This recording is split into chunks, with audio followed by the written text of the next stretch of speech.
오늘 계속해서 누가복음 2장입니다. 40절 먼저 읽도록 하겠습니다. 아기가 자라며 강하여지고 지혜가 충만하며 하나님의 은혜가 그의 위에 있더라. 그의 부모가 해마다 유월절이 되면 예루살렘으로 가더니 예수께서 12살 되었을 때 그들이 이 절기의 관례를 따라 올라갔다가 그 날들을 마치고 돌아갈 때 아이 예수는 예루살렘에 머무셨더라.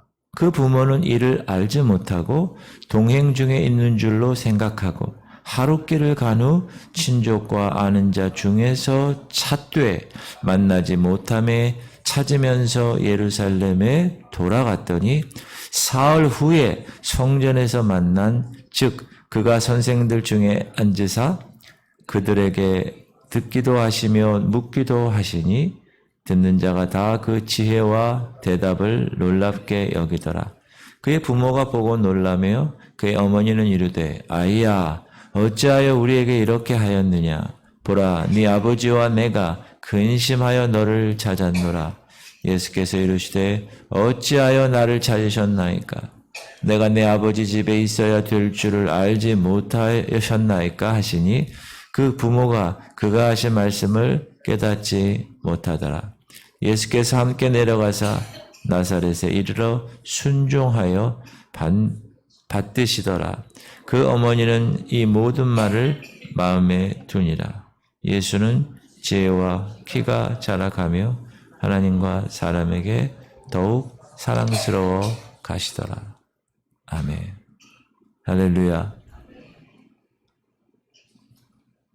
뒤에 에어컨을 안 켰죠? 켰어요?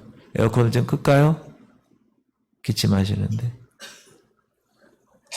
네, 그래요.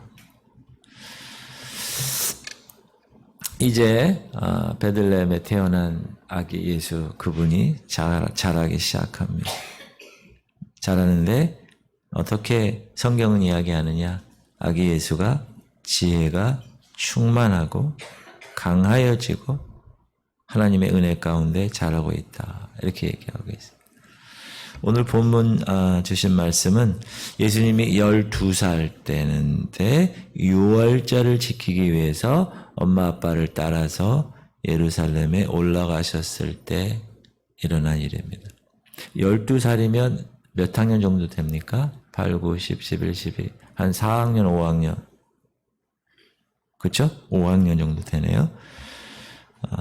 그래서 유월절의 절기에 따라 예루살렘에 올라가서 율법이 명하는 대로 절기를 지켰습니다. 우리나라 명절 추석이 이제 얼마 안 남았는데 설날이나 추석처럼 이스라엘도 명절이 있는데 꼭 그 유대인들은 지켜야 되는 것이 세 가지가 있어요. 유월절, 칠칠절, 수장절 이렇게. 그래서 예루살렘에 흩어져 있던 사람들이 다 예루살렘에 와서 그 절기를 지켜오고 있는 거예요. 그러니까 예수님의 부모님들도 유월절을 지켜온 전례에 따라 예수님을 데리고 예루살렘에 올라가게 된 거죠. 자, 우리는 성경에서 예수님의 어린 시절 그리고 그가 성장한 어떤 구체적인 자세한 상황에 대해서는 알지를 못합니다. 성경에 나와 있지 않아서. 다만 누가복음에서 아주 잠깐 언급을 하는데 이 두 절이에요. 아기가 자라며 강하여지고 지혜가 충만하며 하나님의 은혜가 그의 위에 있더라. 예수는 지혜와 키가 자라가며 하나님과 사람에게 더욱 사랑스러워 가시더라. 이 두 구절 외에는 찾아내기가 쉽지 않습니다. 그래서 우리는 예수님의 어린 시절에 대해서 여러 가지 궁금증을 가질 수 있습니다. 근데 이제 복음서 중에 도마 복음이라고도 있어요. 여러 예수님 제자 중에서 다 기록을 많이 했는데 이렇게 캐논, 정경, 이 성경에 들어오지 않은 것들, 뭐 외경이나 위경이라고 하는 것들에 보면 예수님의 어린 시절이 있는 곳도 있어요. 그러나 그것이 정경으로 채택되지 않은 상황에서 말씀을 드리는 것은 그렇게 좋지 않기 때문에 그냥 우리가 채택하고 있는 이 성경 내에서만 우리가 궁금증을 가지고 있죠. 자, 어떤 궁금증이냐?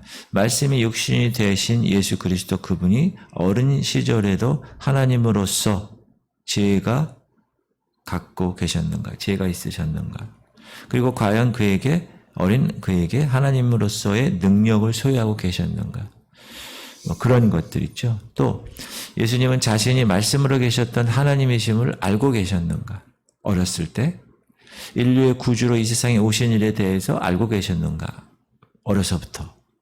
이런 문제에 대해서 성경에서는 아무런 언급이 없습니다. 그러나 오늘 본문에 나와 있는 예수님의 모습에서 우리는 예수님의 성장이 보통 사람들과 다를 바 없었고, 또 우리가 여기서 알 수 있는 것은 어리실 적 자라나는 그 과정에서 남다른 하나님의 은혜 가운데 자라셨다라는 것은 알 수가 있죠. 그리고 특별히 어느 일정한 시간이 지나기까지, 그러니까 우리가 봤던 것을 공생의 전까지라고 얘기를 많이 하는데, 자신의 모든 일에 대해서 알리지 않으셨잖아요. 공생의 이전에는. 그래서 아직 알려지지 않은 유보적인 상태에 있었을 것이다 라고 성경학자들은 이야기합니다. 거기까지 정도밖에 우리가 알 수는 없고요. 그러나 그럼에도 불구하고 그분은 말씀이 육신이 되어 우리 가운데 거하심에 우리가 그의 영광을 보니 아버지 하나님의 독생자의 영광이고 은혜와 진리가 충만한 그 말씀 그대로 하나님이신 것은 확실합니다. 그렇죠? 오늘 마리아와 요셉은 예루살렘에서 이제 유월절 절기를 다 마치고 나서 이제 돌아가고 있는 거예요. 집으로 돌아가는 중의 사건입니다. 근데 이 부모님들이 그들과 함께 동행 중인 것으로 알았어요. 예수님이. 근데 하룻길을 갔다고 했죠. 그리고 아들 생각이 나서 찾았는데 보이지 않았다. 그래서 아기 예수를 찾으면서 다시 유턴해서 예루살렘 쪽으로 발길을 돌렸다. 자, 우리는 이 말씀을 통해서 오늘 그 부모님들이 예수를 잃어버린 일을 우리가 영적으로 한번 연결시켜 보려고 합니다. 우리 생활과. 첫 번째는 그리스도인들 중에서 주님이 동행하지 않으세요. 주님이 함께하지 않으세요. 그럼에도 불구하고 주님이 자기와 동행하시는 줄로 알고 사는 사람들이 있어요. 착각하면서 사는. 지금 예수님의 부모님들은 예수와 같이 동행하는 줄 알고 하룻길을 걸어왔다는 거죠. 예수 그리스도 그분의 부모가 예수님을 잃어버린 상황을 우리는 예수 그리스도 없이 생활하는 이 그리스도인들의 생활을 의미하는 것을 말하고 있다. 그렇게 이야기할 수 있습니다. 우리가 신앙생활 하는데 예수님은 없어. 그렇게 신앙생활 하는 사람이 있다. 그리스도 없이 그냥 자기 혼자 길을 걸어가는 거예요. 자기 인생의 길을. 성도들의 이 같은 생활은 그리스도와의 단절된 생활을 이야기합니다. 그러면 어떤 경우에 예수님과 단절된 생활을 하게 되는가? 첫 번째는 수시로 주님을 찾지 아니하는 거예요. 주님이 내 옆에 계신가? 나랑 동행하고 있는 사실을 의식하지 않고 찾지 않아요. 예수 부모님들도 마찬가지예요. 하룻길을 가면서도 예수님을 찾지 않았습니다. 그렇죠. 오늘 본문 보면. 그러면 주님을 찾는다는 것이 무슨 말일까? 주님을 찾는다는 말이. 그리스도인의 생활에서는 기도 생활을 이야기합니다. 기도 생활. 주님을 찾는 생활이 기도의 생활이에요. 기도가 끊어지면 그리스도 예수가 없는 길을 걸어가는 사람과 같은 사람이 된다. 그런데 기도를 제가 이렇게 보면 영적 진단을 해보면 성도들 중에서 기도를 안 하는 사람들이 의외로 많다는 사실이에요. 그 얘기는 뭐죠? 주님을 찾지 않는다는 얘기예요. 그리고 그 얘기는 뭐죠? 예수님과 동행하는 삶을 살지 않는다는 거예요. 두 번째는 죄 문제입니다. 우리의 죄는 우리로부터 주님을 멀리 떠나게 하는 거예요. 죄는. 그리스도와의 관계를 단절시키는 중요 요인이 죄입니다. 죄. 그러니까 예수를 영접하고 거듭난 생활을 함에도 불구하고 옛 생활, 죄 가운데 거하는 생활, 거기를 계속 들랑달랑하는 사람들. 교회는 다녀요. 근데 교회 다닐 때는 거룩해. 의식해요, 예수님을. 근데 사회에 나가서 직장 일을 하고 하다 보면은 사라져버려요. 그런 경우가 많습니다. 이 죄 가운데 거하는 생활, 이것은 주님이 동행하실 수 있는 상황을 차단시키는 것입니다. 주님 없이 자기 생활을 하는 사람입니다. 거듭났어도 계속 예전의 그 나쁜 습관들, 죄된 생활을 계속 추구하면 그 사람은 주님 없이 신앙생활을 하는 사람입니다. 근데 의외로 그런 사람들이 교회에 많습니다. 주님 찾지 않아요. 기도하지 않아요. 기도의 자리에 나오질 않아요. 예배 자리에 나오지 않아요. 죄된 생활을 계속하면서 세상에서는 세상 사람과 다를 게 없어요. 똑같아. 제가 그런 얘기를 많이 들어요. 상담을 하다 보면. 어렸을 때 혹은 누구 자라면서 직장에 누구 때문에 나 교회 안 나간대. 누구냐 했대요.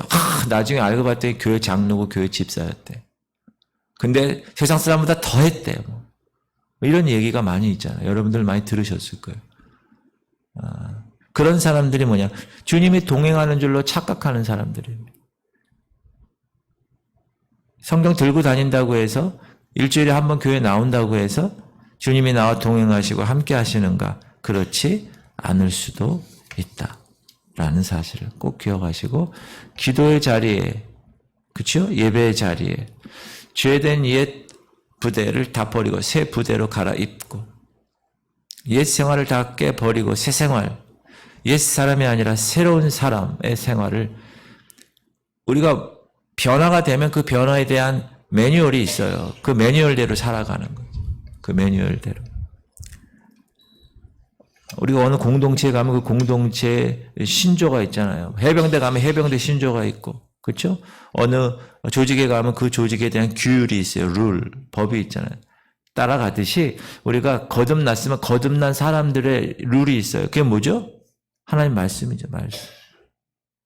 기도하고 하나님 말씀대로 순종해 나가는 삶. 중요한 것은 잃어버린 예수님은 어떻게 해야 됩니까? 반드시 찾아야 돼요. 그렇죠? 우리는 우리 생활 중에서 예수님을 잃어버리고 살아. 그런데 찾을 생각을 하지 않아요. 그냥 그대로 자기 인생을 걸어가는 사람들을 봅니다. 주님 없이 걸어가는 인생길은 헛된 것입니다. 꼭 기억하시길 바랍니다.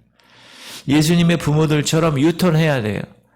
잃어버린 그곳에 가야 돼요. 언젠가 잃어버린 예수를 찾아야 할 날이 반드시 옵니다. 찾은 날이 늦으면 늦을수록 그의 인생은 힘든 거예요. 큰 손실을 보는 거예요. 그걸 의식하지 않은 생활을 하다가 어느 날 하나님이 그거를 개입하세요. 하나님이 개입하세요. 그때는 너무 힘든 거예요. 그러므로 우리는 언제나 주님이 나와 함께 계심을 확인하는 생활을 매일 해야 됩니다. 그게 거룩의 생활이에요. 거룩의 생활. 내가 지금 하나님과 주님과 동행하고 있는가? 그렇죠?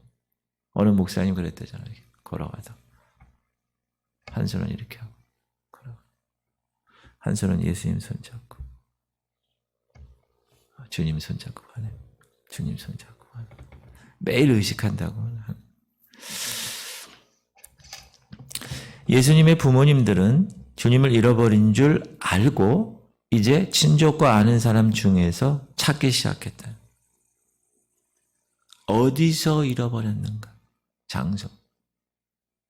여러분 애들 키울 때 요즘은 그런 일이 없는데 저만 제 나이 때만 해도 애들을 많이 잃어버렸어요. 집에서 관리를 안 하니까. 애들이 한두 명이어야지. 그냥 뭐 줄줄이 사탕처럼 애들이 있으니까 밖에 나가서 노는 게 가장 좋았어요. 그 밖에서 놀다가 그러니까 잃어버린 경우가 있어요. 저도 1살 때 잃어버렸다는데 기억은 안 나는데 뭐 형들 뭐 다 찾고 부모님들 다 찾고 근데 중요한 건 뭐냐? 잃어버렸을 때 정확한 장소를 알아내는 게 제일 중요합니다. 정확한 장소. 잃어버린 장소. 여러분이 예수 그리스도와 동행하는 삶에 있어서 내가 잃어버린 그 장소를 찾을 수 있어요. 여기 지금 예수 그리스도의 부모님들은 어디서 찾았어요? 성전에서 찾았어요.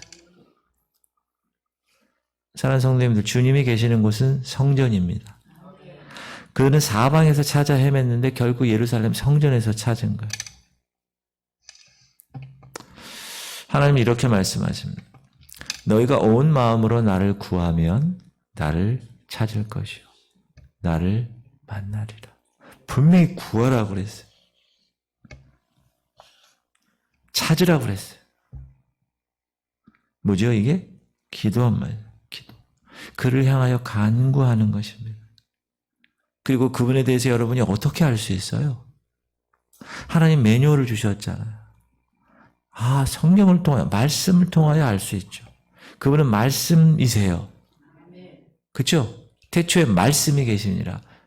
길이요 진리요 생명이라는. 그렇죠? I'm the way, truth and the life. No one comes to the Father. 아버지께로 올 자가 없어요. Except me. 나로 말미암지 않고는 아버지께로 갈 사람이 없는 거예요. 그분을 통해서만. 그러므로 우리가 말씀 중에 계시는 그분을 알고 있기 때문에 말씀을 가까이 해야 합니다. 말씀을 가까이 하려면 어떻게 해요? 성경을 피고. 성경을 피기가 쉬워요, 어려워요? 어렵더라고. 사람들 보면 어려워. 저도 그렇고 어렵잖아요. 그러니까 어떻게 해요? 공예배 다 나오는 거예요, 예배. 예배에 나와서 하나님께서 그 교회 공동체 리더십으로 세운 그 목사가 여러분을 위해서 맛있는 영적 밥을 요리를 열심히 해서 착 하면 여러분은 받아 드시고 영육간에 살이 쪄서 털털한 양이 되는 거예요. 양이. 목자의 음성을 듣고 목자가 주는 대로 이렇게 하고 그 공예배에 계속 나오셔야 돼요. 그래서 말씀을 받아 드셔야 돼요. 그리고 그때 뭘 해요? 우리가 기도하잖아요. 기도야 하시면 하는 기도. 너희가 온 마음으로 나를 구하면 나를 찾을 것이요 나를 만나리라. 성전을 떠나면 주님을 잃어버린 줄 알아야 되고 성전을 부지런히 찾아야 합니다. 그러므로 모든 공예배에 빠짐없이 나와야 되고 예배를 통하여 말씀을 먹고 영적으로 성장하고 기도함으로 영적 생명을 얻고 성령 충만함으로 이 땅의 삶을 승리하며 살아가게 되는 것이에요. 그게 새벽 용사들이잖아요. 그렇죠? 모든 성도들이고 이 새벽에 다 얼마나 여러분 이 자리에 나온 거 얼마나 큰 축복인지 몰라요. 병원에 가보세요. 야, 일주일 동안 제가 제 아내랑 최영 장로님, 김은희 권사님 때문에 정신이 없었어요. 어제까지. 참 병원에 여러분 가보세요. 병원에. 지금 이렇게 걸어서 주의 전에 나온다는 게 얼마나 귀한 일인가. 감사하시기 바랍니다. 그리고 예수와 동행하시기 바랍니다. 담임 목사의 간곡한 절규입니다. 여러분 동행하시지 않고 신앙생활 하는 사람이 있어요. 무늬만 빚 좋은 개 살고 뜯어보면 아무것도 없어. 분명히 직분도 있어. 근데 말하는 거 생각하는 거 교회에서 행동하는 거 보면 세상 사람보다 더한 사람도 있어. 세상 사람과 똑같은 사람이 있어. 그건 거듭난 사람이 아니에요. 진정으로 성령으로 거듭난 사람은 그 열매가 자동으로 열리게 돼 있어요. 사과나무는 사과가 열리게 돼 있고 감나무는 감이 열리게 돼 있어요. 그러니까 여러분 정확하게 자기의 점검을 항상 하셔야 됩니다. 신앙생활 점검을 확실하게 해야 돼요. 제가 얘기하잖아요. 백화점이나 마트 가면 화장실 가면 체크리스트 있어. 청소했나? 시간마다 점검해야 되고 체크리스트. 우리가 그렇게 해야 돼, 영적으로. 그래야 동행하는 삶을 살 수 있습니다. 그리고 예수 그리스도를 잃어버렸다. 그러면 뒤를 돌아가야 돼요. 유턴해야 돼요. 그래서 찾아야 돼. 내가 잃어버린 장소가 어딘가. 내가 옛 습관 때문에 잊어버렸나. 내가 돈 때문에 예수를 잃어버렸나. 내가 내 자녀 때문에 잃어버렸나. 내가 인간 관계 때문에 예수를 잃어버렸나. 그걸 항상 점검해야 돼요. 있는 그곳에서. 그래서 다시 유턴을 해서 그 죄의 모든 문제를 다 끊어버리고 옛 생활을 다 끊어버리고 습성을 다 끊어버리고 이제 다시 한번 예수 그리스도께로 오는 삶, 그 삶이 예수님과 동행하는 삶입니다. 그거가 할 수 있는 방법이 뭐라고? 예배, 기도, 말씀, 성령 충만. 할렐루야. 감사합니다.